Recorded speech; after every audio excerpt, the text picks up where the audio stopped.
we're live. And Yes, Amy yes. has joined us already. Welcome, welcome. Welcome. I'm Rosemary DeSena from Life is a Poem, and I'm here with Gon Vass from eXis. And we are going to talk today about his novel that he is releasing on Kickstarter as we speak. Yeah, that's right. Do you want to introduce yourself a little, Gon? Oh, sure. Yeah, yeah.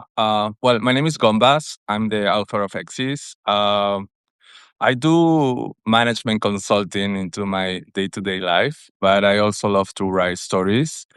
So I started writing eXis a long time ago, but I started putting it on Substack like 4 months ago.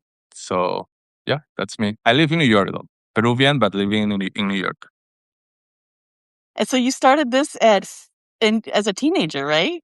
Yes, yes. It was in a literature class in my high school in Peru. And I remember that the assignment was kind of like anchoring memories, you know? And I remember that I wrote about the smell after the rain, you know? Like how is like the wet earth smelling. Mm-hmm. And for me, that idea was related also to life, to start, you know, to put water on a seed on the earth, and that's how it all begins as a memory, you know. Mm-hmm.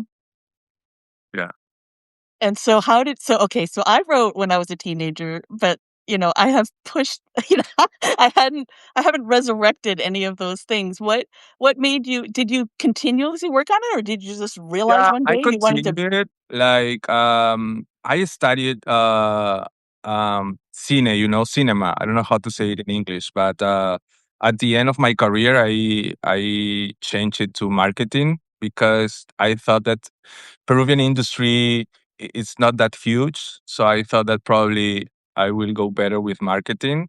But until I didn't so I didn't finish cine, but until that I was like creating characters, stories, and it was also related to my history. You know, I have a very like eclectic life. I would say that I live in the city in Lima, but also have family up north in Peru, like near the Ecuador, where things are more like mystical, you know, like shamanical. I would say, like uh, my grandpa, it's not a shaman, but he's very related to rocks, like Peruvian rocks, to the animals in the farm. So Mhm. I saw things that I feel, oh wow, this is not like the day to day life of my friends in Lima, you know, in the city. So the story that I create is kind of like that, like stories over there in the farm in Lima, but also all over the world. It's like scenarios that shape me in some way. Like some stories are the scenario is Australia, some of them are in Paris, some of them New York, you know. And it's kind of how it happened in my life. I have the privilege to be in different places all over my life, and what I try to represent is those memories in this story. Mhm. Mhm. So what I've read of it so far, like, you talk about the land, and I've already just that theme is very strong. The smell of the land, the feel of the land, and then I'm already picking up on these international, the difference between the country and the city in Peru, and then, one of the characters so far has arrived from New York. Yeah, yeah, yeah. So Did you change, so it started kind of as like a short story, and then you've expanded it later? yes, I think since the beginning I knew how the story it was going to end. So since I was 15, I knew it. But I was creating like in in all these moments, you know, I was creating more drama, I would say, like more stories behind it. However, I think that there is one purpose in the book. It's and it's related to empathy, to humanity, to let us think about love, about why we exist. Actually, the name is eXis is because existing, you know. So Oh, it's nice. I didn't even think about that. yeah, it's kind of like reflect. It's kind of what I think that purpose was kind of reflecting in what are we doing here, but in the present, you know.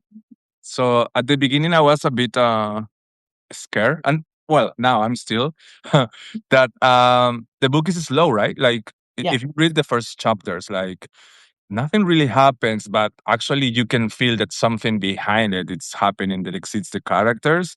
But it's more like okay, in the first chapter, one animal, you know, like pick, like pick a finger of this kid, or there is nothing substantial that is happening, but it's the day to day that Yeah. happens in But the story that becomes epic. it's like the scene, you're getting a feel for the characters. You're kind of it is like very um yeah, I guess Sensorial. I would say it like that. It's like very evocative from the scenery and character perspective. So you know that you're gonna be slowly getting into their lives and seeing things diverge as you go along. I mean, I'm only like 3 chapters in, so I have to give that caveat, but I'm already feeling that sense of momentum Yeah. and Mhm. that the slow, ability to kind of, like, see each character for who they are and how they're growing. Yes. Would you call it would you call it a coming of age story or I would say so. Yeah, I would say so. For me, it's very difficult to put in a category, but I think probably it's like magical realism, coming of age, you know? Yeah. Yeah, I think so. Yeah. Mhm. And so, you wrote it in Spanish, obviously your native tongue, Yeah, and then but I see on your so and you're releasing it in English and Spanish to exactly. start Yeah. with, but on Substack, you have Portuguese and also French. Yes, that's right. Yeah, yeah, yeah. I speak a little bit of Portuguese and French because of my work. As I said before, I do consulting for international companies, mostly in Latin America, but most of the companies were from Europe, you know, or Brazil. I had a lot of companies from Brazil as well. So yeah, I speak a bit of those languages as well. So for me was yeah, I my English is not that good. My French is not that good either, or my Portuguese. So I write in Spanish, and then I myself translate it to see what kind of like um to try to maintain my intention in the whole story. Mhm, Um so my writers are mainly US based and Latin America based. So I decided to start my Kickstarter in English and in Spanish. mhm. However, in the future, yeah, I would love to do it in Portuguese and French. I also have two editors that I really need to talk about them because Yeah, right, I was gonna ask you. So you have so you wrote in Spanish, you translated yourself to English, but then you got an English editor you got a Spanish editor and an English editor. yes. How did that come about? You can tell me. Wow. For first of all, the English person, Nina, which is also an editor in the New York Times, which is huge for me, she wrote me and she said like, "Hey, I love your story. I think you can improve on this and this and that, and make like an editorial letter about the turkey. You know, the first episode of eXis." And I She was like, found you in Substack, or how did she find you? "Yeah, yeah." In no, for through a friend. Oh, okay, okay. Yeah, and she said that, and and I read this whole editorial letter and say you can use this. For example, at the beginning, for me in Spanish, farm is parcela in Peru, Mhm, but and I translated as parcel, for example. And she said, "Oh no, parcel is not a common word in the U.S. You yeah, better use land or farm, you know." And mhm, but not only that, like a lot of things that yeah, elevate my story to a different level. So mhm, I was, yeah, I need this, you know, like yeah, I discovered that. And I was, of course, yeah, please help me please be my editor, you know. And then we become friends, and she's the editor of well, she's going to be the editor of the whole book and the first volume, of course. And then because I have that such a good editor, it was very difficult for me to find a person in Spanish, to be honest. It was very, Oh, you very got the difficult. English first? Yeah, I got Oh, the English interesting. first. Uh-huh. So I went to universities. I went to like websites like Red Sea, like Upwork, also on Substack, and they send me things, but nothing like Nina, to be honest. Nothing like that as good as that. Until I talked with Veronica, the Plug for Veronica Lucas Veronica Smith, from the Lemon Tree. the Lemon Tree It's Beer on Substack, who is she's so there are a lot of these creators on Substack that help people with their projects. Yeah, And Veronica's focus is she writes books, she does public speaking. yeah. So she has so she was able to recommend this person to you? Yeah, she was always super cool with me, trying to promote my book and everything. And she said, "Oh, I probably got some people that can help you. How much are you going to pay?" I remember she asked me, and I was okay. It's not a huge amount, but I think it will work. And then she presented me three persons, and one of them was Alba Cobo Galloso, which is amazing. I think that she's also like the same level as Nina. Like, Mhm, help me. She helps me a lot with the intention, in some mhm. parts. So I think that. So I'm not well. Right now I'm a writer, but I'm not like a usual writer. I was doing management consulting or stuff, but I knew that the story was a huge idea for some people, so I decided to do it with Alba and Nina. And yeah, I think the final version, so the version that you can get on Kickstarter, it's with their help. So, okay, so you have a Kickstarter going. So you're talking about volume 1, volume 2. How big is this? So are you putting out part of it now and part of it later, or Yes. uh, Right now, like the first book, I think it will have 12 parts, but okay. some parts are more like tiny than others. So volume one is 120 pages of part one and part two. That is mainly focused on I will say it's like a movie. It's Mhm, focused on the life of this character that has some connections with the world that and slowly unfolds a mystery, that mhm. involves like the whole world. Okay. So part one and part two is kind of like the opening scene of the story. Okay. um and yeah, that's it. But that's what you're publishing now on Kickstarter. Yes, and Okay, it's okay. yeah, it's like 14 episodes, Mhm, some that I put on Kickstarter. That is part one and part two, and each episode, each chapter, it's like scene, that I'm creating. Also, I will have to say that the story is creating to be cinematographic.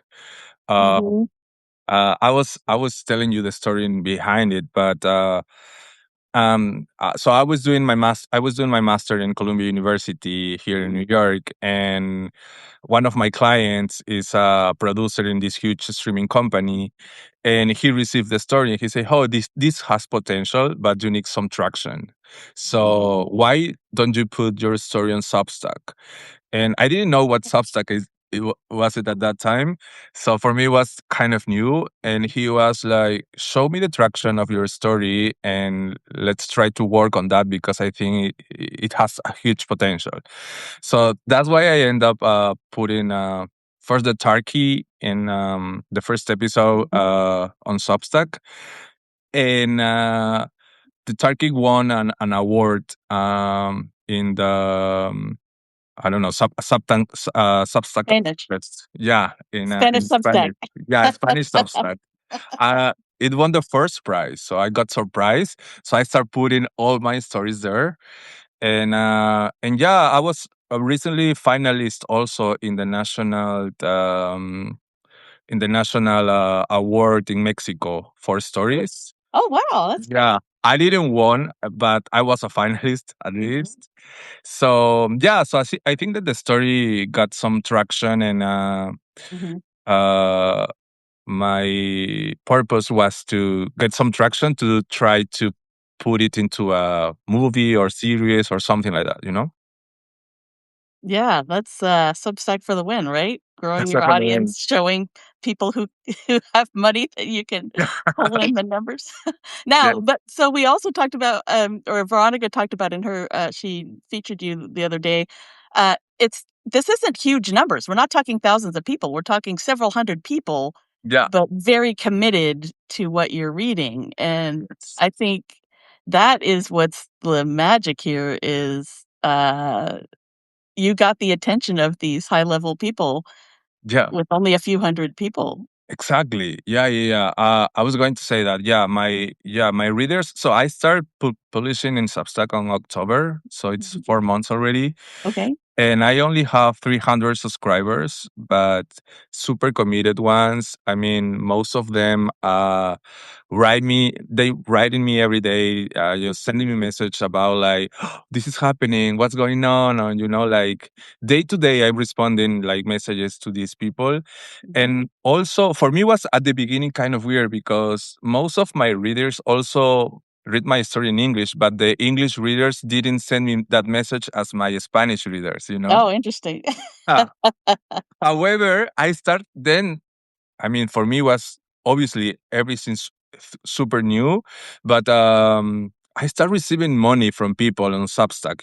Like I was like, oh my god, like people is paying to read my stories. So that was another like discovery for me. Like, oh, So maybe did you open up the payments without putting anything behind the paywall? no, no. I put like the first like the last chapters at the beginning. Okay. I put it on a paywall, so they Okay, pay. okay. So you put Yeah. some previous chapters behind. Yeah, and Okay, okay. then like four persons in one day, persons that I don't know, pay the total year. Yeah. And that's how I end up getting the position 96 in racing literature and Substack. So I was like, screaming.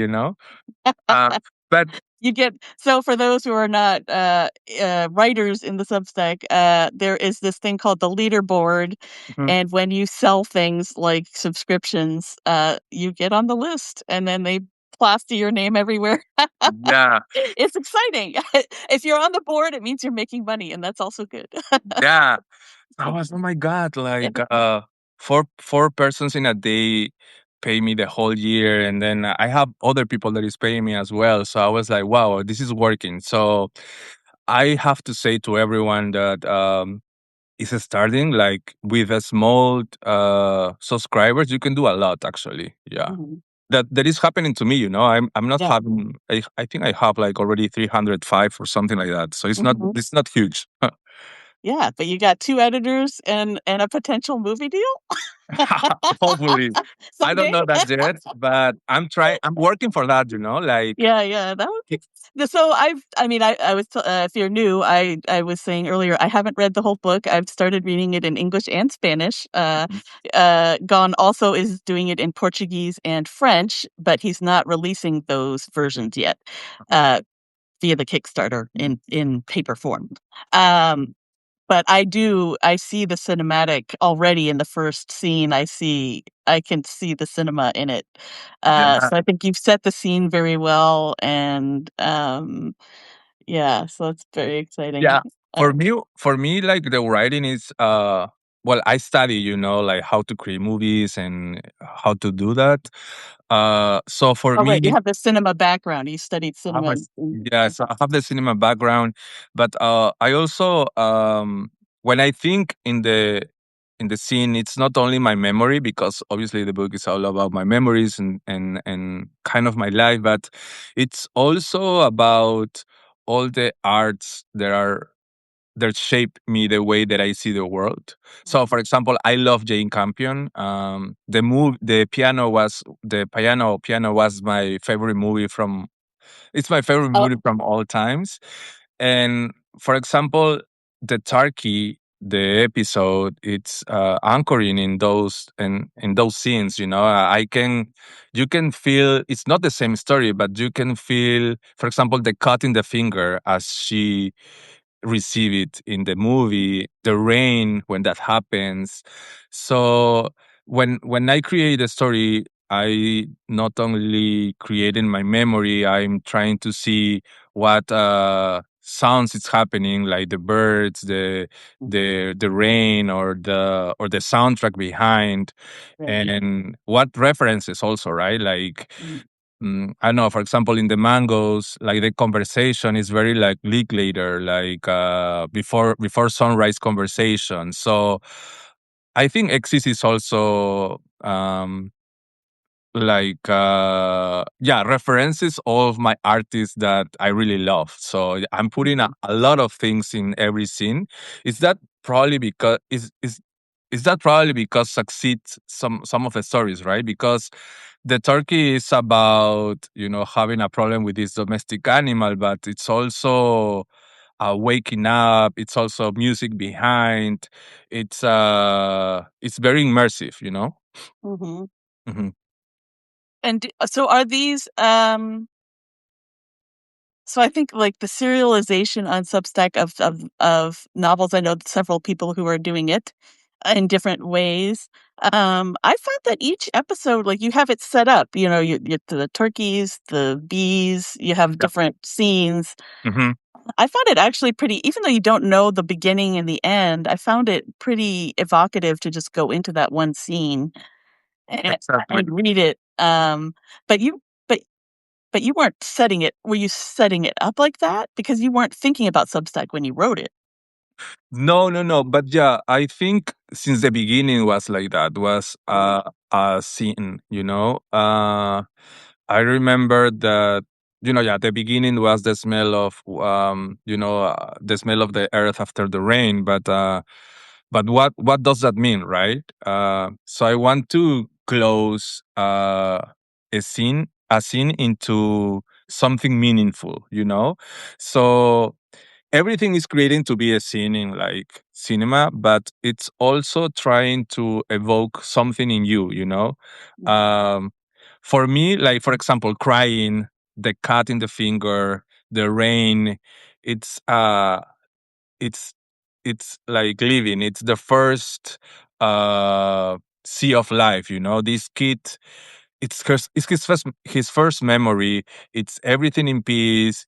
He's with another friend, playing around, and then a turkey cut his finger. It's kind of what happened to us in real life. Is mhm, when we born, we cry. It's I try to create that relation with, or connection with the characters and us, and it's also anchored in like international, I don't know how to say it, but in like collective memories, right? Like okay. Mhm, 9/11, like the pandemic, or like the political march, or I don't know, things that connect us all as humanity. So things like that are going to happen in the story, but not only huge as collective memory, but also the small ones, day-to-day, like yeah. the day to day, like good conversations, like watching a movie, like I don't know, like flirting with someone. So yeah, it's about the day to day life story. Yeah. Mhm. So the music, so in the Substack, you mentioned a soundtrack. Yeah. You have music that goes along already that kinda goes along with what you're reading, or Ye- yes, yes. So for some of the music, actually, I have the permission to do it. To use as a references. Most of the Peruvian music. But yeah. So I imagine. So yes. So there are some songs that are connected to what I'm writing, and that it's also giving us a message, right? In the Turkey, for example, La Fuerza del Corazón, which means the strong of the heart. It kind of shapes what the story is about, right? And it's behind scenes, but it's telling something to the main character, like waking up. You need to use the fears of your heart to live, to be in this world, so yeah, so every song that I put, it has a meaning. So for me, some of them are like literally, uh, you can see the lyric, like the sentence of the song, but some of them you have to discover it. It's kind of like I'm putting some like seeds on it, so you can see which song is, and you can like relate it But to you're it. you're putting the songs in the Substack article is what you're Yes, sharing. You're sharing the yes, songs. it's Okay. there. So there is one post that is called the music in eXis, so Okay. you can check it on there, and you can see in which chapter is related that song. Some songs I didn't put it. It's like a discovery, but Okay. most of them are on this post, and also in I put it in as an additional content in my Kickstarter launch. Oh, okay. Let's talk about the Kickstarter. Yeah. So, what for me, the Kickstarter was like, well, the goal was to see if I really have some traction, with my audience, Mhm. Um, so I'm a MBA, so I have all the numbers behind. You know your I know how to do statistics. a business plan. So for me, the most important thing was, oh, okay, I do have a community that want to buy my book. So I did a small survey, and around 40 people answered me that they really want the book, and so I started Kickstarter creating that, focusing on them, why they want to read, why they like it most about. So there is a lot of additional content that came into this book, that are for them, for the people that actually read my stories every day, reread. I have persons that have read the first version, the edited version, the super edited version with editors, and they send me messages saying, "Oh, this is even better. Oh my God, I feel that it's now all makes better sense." So the Kickstarter campaign, I launched it like a week ago. So there is also 6 more days left, Yeah. 6 days left to finish the campaign. On the first day, I was super excited because I got 55% funded. Now it's getting slower, but I think it's the the how Kickstarter works. The Okay. first day it's always the huge numbers, and then on the last day it went They up try to again. push it again. Yeah. Yeah. Uh-huh. So right now I already funded 85% of the project, so I'm almost there. Um, so yeah, and I also did like a strategy that I post co-author with Veronica Lorca Smith. It's a very good post. I put everything there, how I did it, all the codes, the delivery that is kind of a mess if you are not in the US. It's a bit difficult. Like for Okay. example, if I want to send a book from Peru to Australia, it's almost like the cheapest way, it's $150. So it's a lot. It's insane. Brazil's the same way. I'm trying to buy a book from somebody in Brazil, and I'm like, Yeah, it's crazy. So if you're not in the US, you have to uh, some like ports, like for example in my case is Miami, New York, Lima, Madrid. But okay. because I have the connections that can like I can send some books over there and send it from there. So are you creating them in those places, or are you sending them to those places first and then Yeah, I doing send them? in them. I have some friends that for example, in New York, like my closest friends are from Spain, so and they are traveling a lot there. Or in my case, my family is traveling a lot to Peru, so I have that option. Oh, okay. But otherwise, it will be very very difficult to send those books to, for example, Australia or Africa. Um, so, but in the US, it's a bit more. It's not the best, but if you send it everything from here, it works as well.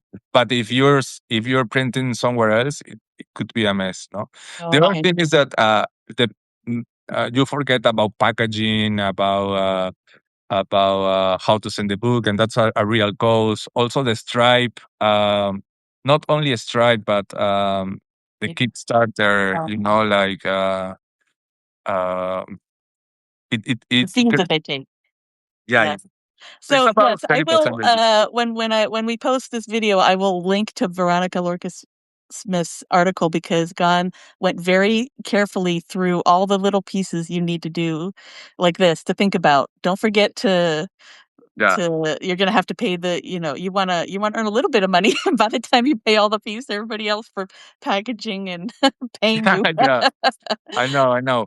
But I think it's super valuable to do it because it will show you, even if you didn't reach the goal, it will teach you a lot. It will teach you how your community uh, works.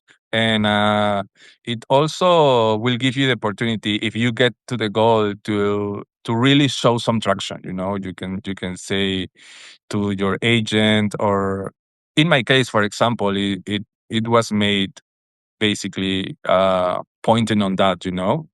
And I didn't use any other, uh, like marketplace like Amazon and other, because I thought that your work can spread, you know, like on Kickstarter, I can focus in on my people and I can do it by them for me in my way, you know. Like every book is going to be with um unique, dedicatoria for them. You know, it it's more like connected, I guess.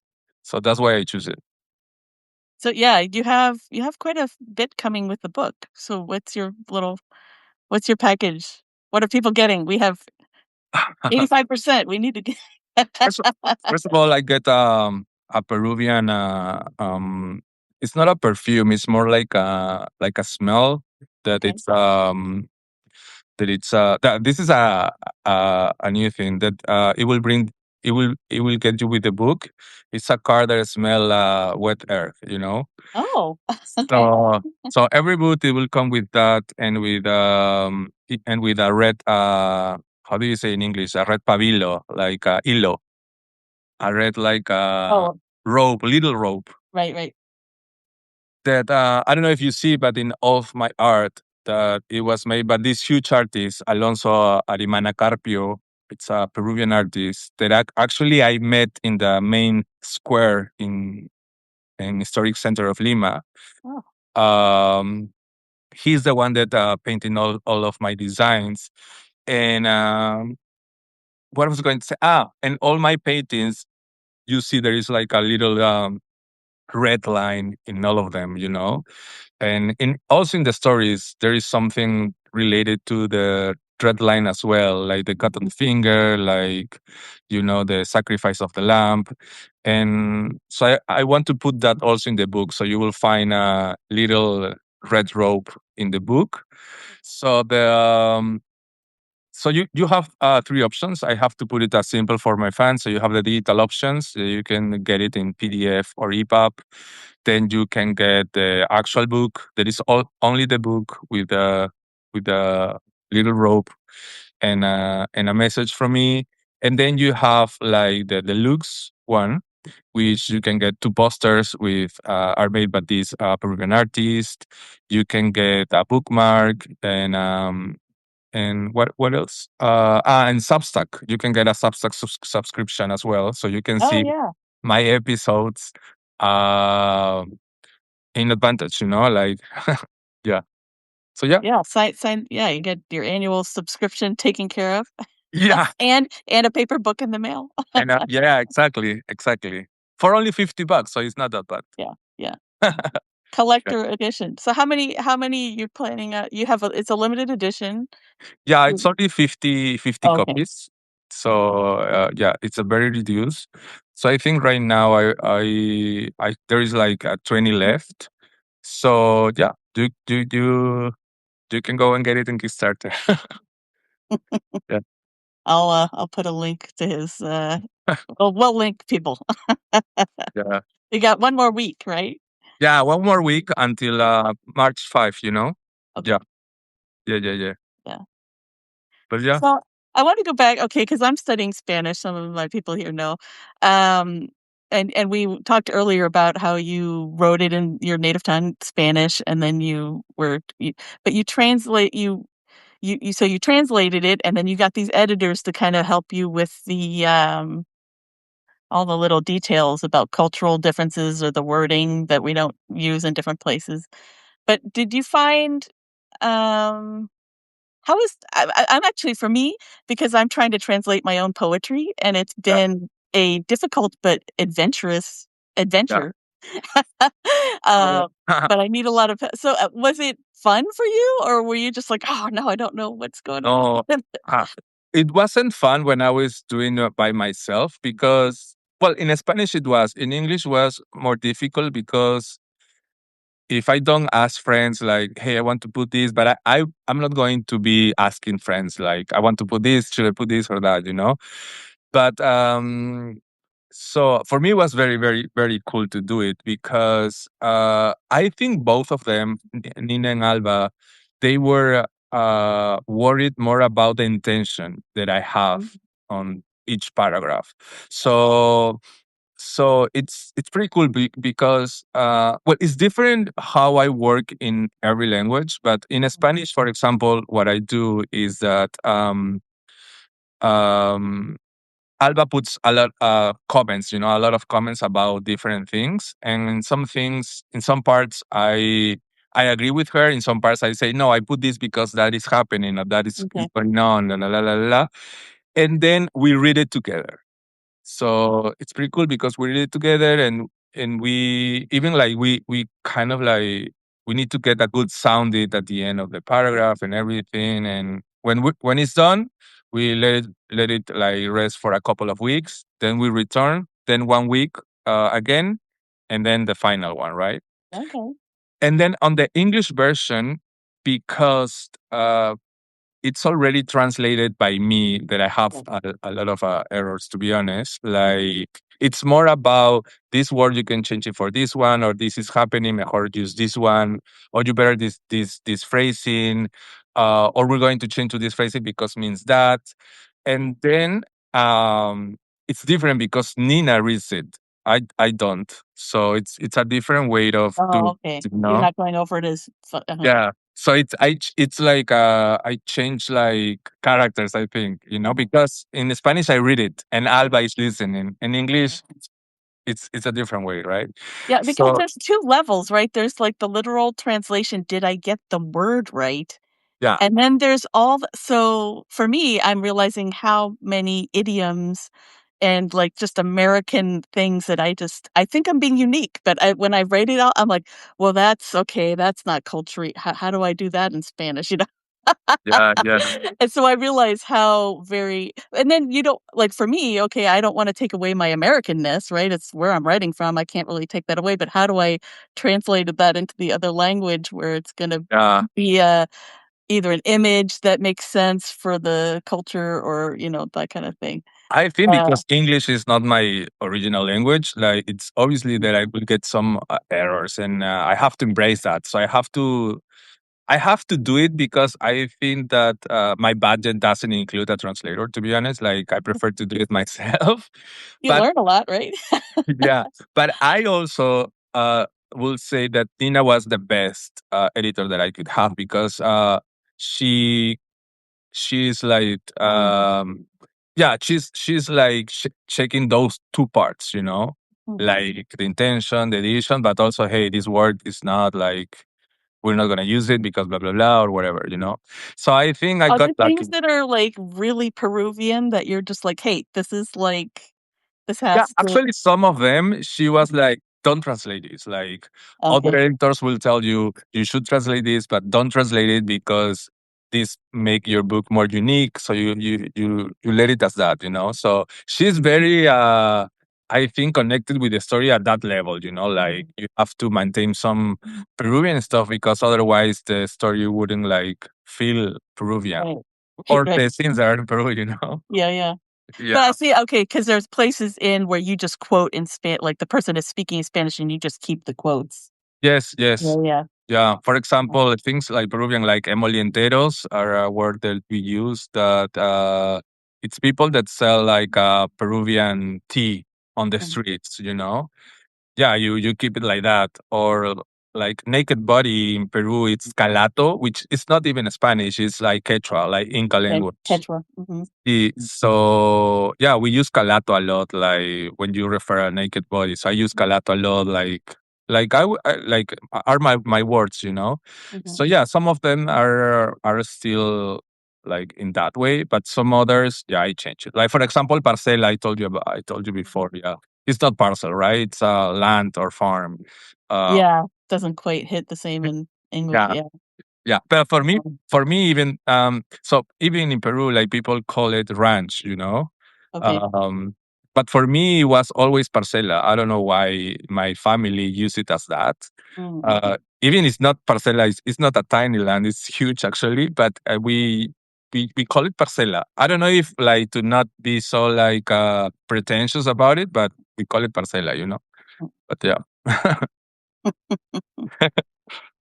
Was it hard to so because you use the different you use kind of like your settings from where you grew up, you know, Mhm. and did you feel like I mean, are you in your grandfather's farm when you wrote the novel, or are you trying to make it different? These kinds of things different Oh yeah. to differentiate, or Yeah. Yeah. Some of the memories are kind of like intact, to be honest. Some of them obviously are made to be more cinematic or to connect it to the story. But yeah, when I traveled to Peru, I actually, yeah, for example, in part three, there is not released yet. Some parts are in Cusco, right? And to do the edition, actually, I went to Peru and I went to Cusco back again to kind of like be more associated with the story and to feel the energy in a way, right? Sometimes I feel that some silence, I will be completely honest, like the silence of some characters have like how can I say this? They have like an own expression. Like even for me, that I know that I'm writing them, I know that I'm creating these characters, but some of them surprised me in a way that I was like, "Oh, wow, Andreas did that," or oh, wow, okay, Gael, oh yeah. my god. When the And characters start walking off yeah, and and doing their I own think thing, that yeah. they are right now uh running their story in a way. I mean, I think I wouldn't say that I'm channeling something because it's not like that, but I will say that in some ways, the energy that is related this book, it's happening by itself in some way. I don't know how to explain it. I created everything, but I think that some of the characters uh have their own purpose, or I don't know, goals. Oh, and I like that part. That's I haven't. I'm a poetry person, so like I would love to get back into fiction again, but I haven't gotten to that place yet where it's like, oh, this character just walked off and did something that. Yeah, yeah. But It's for me, it's like for me, I worry, and I haven't published any short fiction. Um, but the things that I think about when I'm trying it is, how can I different? Like I have my memories that like just differentiate. It's not an autobiography, right? This is fiction, but you exactly. have to use what you know to kind of get in there. So at some point, I start thinking, gosh, is this too Yeah, close to what I yeah, well, yeah. also things changed, like, I'm doing memoir, and like you said, you have to get like you did your research project, you had to go back home and walk around and be like, "Oh, how does this feel now versus when I was a kid," or whatever. Right. That's very interesting to me. I've done a couple of short memoir pieces where I'm like, "Oh, I have to actually research." Yeah, yeah. I was 5 Actually, years old when this happened, but I was this store actually there on the corner or whatever, yeah, yeah. because people can Google things now. Yeah, of course, of course. And also I want to be, how can I say this? I want to, um yeah, I mean, I'm talking about some stuff that are like cultural Peruvian, important, ceremonies, or beliefs, you know. So I want to be very respectful with that. So, for example, I remember that the episode and the chapter, the rooster, with happened with a real rooster. It happened to me in real life. Like my grandparent cleaned my soul with with a sword, and then with a pail or something with rocks, you know. And that is Oh, probably that some, because I found that very interesting. I mean, I read that little piece, but uh that yeah, that was very okay, go ahead, sorry. yeah, yeah. It's It's very very, like it was a very interesting image to me and very specific. yeah, But, yeah. And it's something that really happens. And if I think now, it's like why my grandpa was with a sword and with these rocks doing this, you know. And it's a very like traditional Peruvian in north of Peru, you know. North of Peru, I think, is the most like antique culture. I think it's Moche. So they have these what's the rituals ritual again? It's a sword and rocks and or rods, and there is a, they call it vara. It's like a branch, but mhm, very very soft. So first is the sword. So the sword cuts things like, because suppose you're connected with other lives or with other spirits or something. So this the sword cuts those connections so you can live properly here, you know. It's not that you're connected, but you have to cut some stuff to like be present or something. And then the branch, I think, is like is wood, so take the bad energy out of you. And the rocks are kind of like the the good spirits that are going to help you to construct things, you know. But yeah, I have to do a research about it. Like, what is this about? Because I'm putting it in my book, right? Like, yeah. which rocks are my grandpa using? Why is doing this to me? You know, I was a little kid. I didn't understand anything, right? So yeah, so I try to like try. I'm trying to be respectful with those beliefs and Mhm, the culture. Mhm. mhm. Insane, right? Yeah. That's a lot, that's cool, yeah, especially if you don't know why it's like you know the tradition, but you don't know why.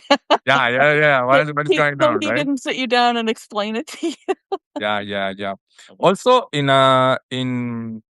in so we have lands over there in Peru. So they have like long time ago. I remember they have these ceremonies where they go to go to the earth and try to find things, and the earth will provide you with things. And people came out with plates, with dishes, with stuff that I don't know if they did, you know, probably other people that used to live did put like buried in the soil. Mhm, But there is something common there, like common there that people do that. So I don't know, things like that are put it on the book as well. So it's a book that also tried to like try to try to make you wondering if those beliefs works or not, you know, like the spiritual things, you know. mhm, It's also things that happening to me, like I'm this is this real? Why I'm receiving a sword right now? This is so weird. Oh, but for example, when that, this is a true story, when that happened about the rooster thing, um my grandpa said, when this rooster is going to sing, you're going to be free. And the rooster starts singing at that moment, and it's going to sing again because la la la, and the rooster sing again. And that connection that my grandpa has with the nature, it's insane, you know. Like that is something that is real to me because I live that. So it's crazy. And that's that kind of like connection. I'm trying to put it in on the book, you mhm. know?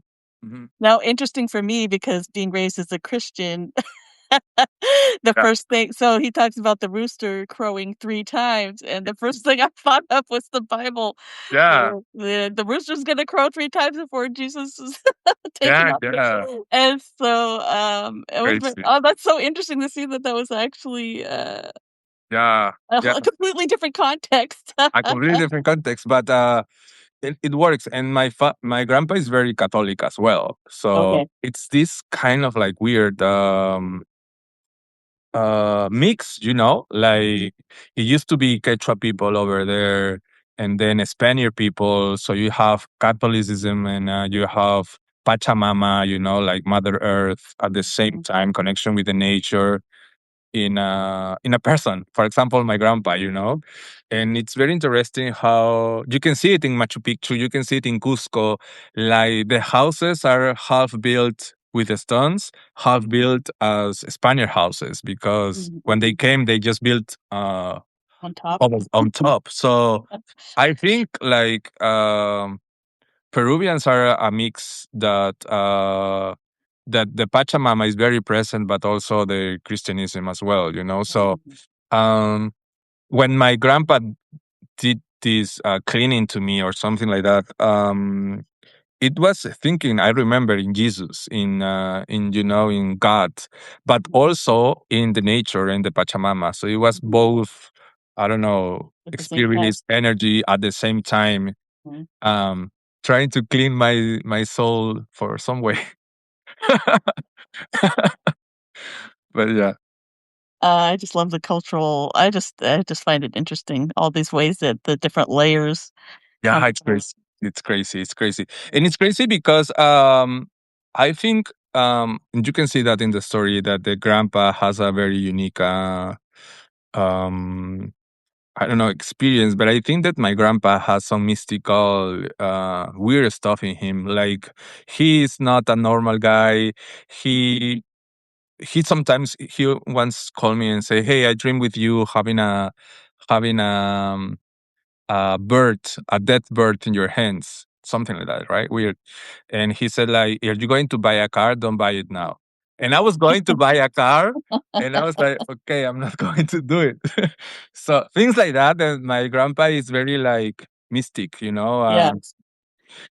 he says sometimes they can like see if he can see the future or things like he meditates a lot with God every morning, like since 4 a.m. to 6 a.m. So he's very well connected with his spirit and Mhm. with the farm. He lives alone in the farm that we Oh, have. yeah? And it's a huge farm and he lives alone in a house in the middle. So he's very well connected with nature. Mhm. Mhm. And so you based your character, grandpa Yeah. character after My, yeah, yeah, yeah, yeah. uh-huh. Yeah, yeah. And I want to put all the characters with their shades, right? Like in the chapter 1, my grandpa was beating a kid. And I was putting like that because it happened like that in my life. Like some American readers like say to me, "Hey, I cannot read that because I like was abused when I was child. Sorry, but Oh, your story or things like that yeah, yeah. are very intense." But I want to put it like that because my grandpa Yeah. didn't beat me, but I saw him beat other kids when Uh-huh. he was younger. So I want to put every character like with some essence. So Gael is scary about things. Like Adriana is sad. Like the grandpa could be mean with some kids. I don't. I want to put every character in front with all of that. Mhm.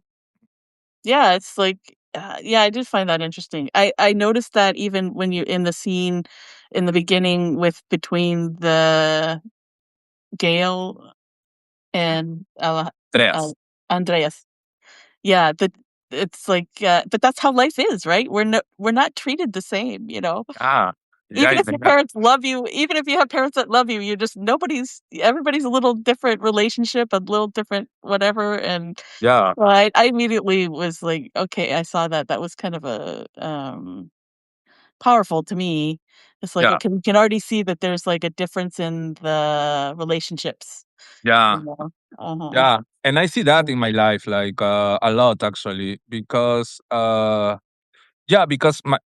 my grandpa lives there, so he uh work with some farmers there, so their kids sometimes live in the farm because their parents are working them. So I was playing with those kids, and I felt and I see, that how their parents treated them, or how even my own grandpa treated them, those kids. So it was intense. So I want to portray as I live it, you know?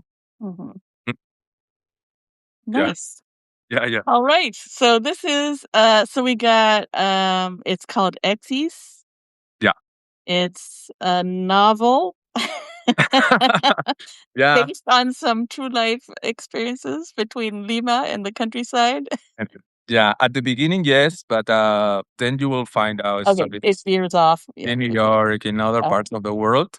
yeah. But yeah, yeah, it's a novel that it tries to represent the day to day, but in an epic way, I guess. Yeah.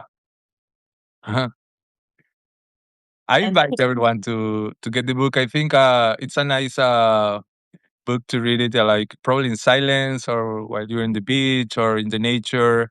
Um, I will say that it's a slow book. mhm. It will need your attention, I guess, but I think that you will enjoy it. Yeah, I think if you see it as the cinematic we talked about earlier, Mhm. the scene is a character. The scene is a character. Yeah, yeah, yeah. You It's can very feel pleasant. yeah the soundtrack, the silence of the characters. It's, I used a lot of the silence there, so yeah, very cinematic, very immersive. When I describe it, I said that it's immersive, story. So yeah, All right. I don't know if we have any questions. We've been talking so carefully. only Everybody's just listening to us. So we have one more week for the Kickstarter. It ends on what, the 5th? the fifth. Yeah. Okay. So you So have yeah, time. There's different levels. You can get there's your, different levels. You can get a digital copy for only $5. You can get the book for 25, and the or you deluxe can get a package subscription, annual subscription with the book. And subscription with the book. Yeah. yeah, So yeah, you can get it there. We're almost there. I need only 50% more. So yep, we're getting there. yeah. So Thank you so well, much, Rosemary, for this it's been so nice opportunity. talking. I don't see any questions, but Yeah, so English and Spanish to start, Portuguese and French in the future, in the future, and and hopefully more, right? but actually you can read it now in Portuguese and French in the Substack, right? Yes, But you it's can just read it less now. edited. It's a less However, edited it's version. my first version, so Okay. it's not edited. It's good, I Okay. think, but the edited versions are the English and the Spanish one. Mm. Thank you, Fabio, from Brazil. I love Brazil. Muito obrigado. Yes, we have some people. All right. It's been great talking to you and learning more about your process and the book. And I will send out. We'll both send out this talk, and we'll have links to the Kickstarter, Goss's explanation of how to do a Kickstarter if you want to do that, if you're a writer and thinking about ways to market yourself. And thank you guys for joining. It's been wonderful. Thank you, guys. Bye, everyone. Thank you so much, Rosemary. Have a good one.